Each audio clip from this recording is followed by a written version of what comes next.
జనగామ జిల్లాకు సర్దార్ సర్వై పప్పన్నగౌడ పేరు పెట్టాలని గౌడ సంఘాల సమన్వయ వేదిక ద్వారా గౌడ నాయకులు పిలుపునిచ్చారు.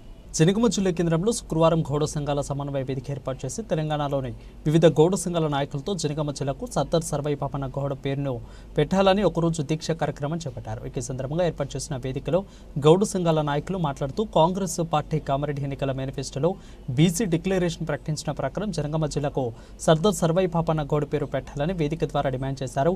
ఈ కార్యక్రమంలో కరీంనగర్ జిల్లా నుంచి సర్దార్ సర్వై పాపన్న మోకు దెబ్బ గౌడ సంఘం అధ్యక్షులు జక్కా వీరస్వామి గౌడ రాష్ట్ర సోషల్ మీడియా ఇన్ఛార్జి గణపతి రాజు గౌడ్, అదేవిధంగా రాష్ట్ర ప్రధాన కార్యదర్శి పల్సం సోమన గౌడ్, ఇక రాష్ట్ర ఉపాధ్యక్షులు పొన్నం భిక్షపతి గౌడ్, గండే రంజిత్ కుమార్ గౌడ్, పలువురు సినీ ప్రముఖులతో పాటు తెలంగాణ రాష్ట్రంలోని గౌడ సంఘాల రాష్ట్ర నాయకులు, జిల్లా నాయకులు పాల్గొన్నారు.